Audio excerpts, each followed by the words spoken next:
പ്രിയപ്പെട്ടവരെ, നിങ്ങളിപ്പോ ഈ വീഡിയോയിൽ കാണുന്ന അരവിന്ദ് എന്ന് പറയുന്ന പ്രിയപ്പെട്ടവന് ലിവർ സിറോസിസ് ആണ്. വളരെ എമർജൻസി ആയിട്ട് ലിവർ മാറ്റിവെക്കേണ്ട ഒരു അവസ്ഥയാണ്. 3 ദിവസമാണ് ഡോക്ടർമാർ നിർദ്ദേശിച്ചിരിക്കുന്ന സമയം. 30 ലക്ഷം രൂപയോളം ചെലവ് വരുന്ന സർജറിക്ക് ഒരു വഴിയുമില്ല. വയറെല്ലാം വീർത്ത് വല്ലാത്തൊരവസ്ഥയിൽ വേദന സഹിച്ചുകൊണ്ട് ആശുപത്രി കിടക്കയിൽ കരഞ്ഞുകൊണ്ട് കിടക്കുന്ന ഒരു അവസ്ഥയാണ് അരവിന്ദിന്റേത്. അസുഖബാധിതനായ ഒരു മകനും അദ്ദേഹത്തിന്റെ ഭാര്യയും നമ്മളോട് പൊട്ടിക്കരഞ്ഞുകൊണ്ടൊക്കെ യാചിക്കുന്നത് ആ പ്രിയപ്പെട്ട അരവിന്ദന്റെ ജീവന് വേണ്ടിയാണ്. ഒരു വഴിയുമില്ല. കൂലിപ്പണി ചെയ്ത് കുടുംബം ജീവിച്ചു കൊണ്ടിരുന്ന അരവിന്ദന്റെ അവസ്ഥ വളരെ മോശമാണ്, വളരെ എമർജൻസിയാണ്. ഓരോരുത്തരും നിങ്ങൾ സഹായിക്കണം. എല്ലാവരുടെയും സഹായം ഞാൻ ഇതിലൂടെ നിങ്ങളോട് അഭ്യർത്ഥിക്കുകയാണ്.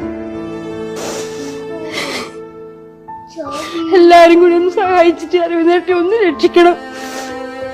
വേറെ ആരും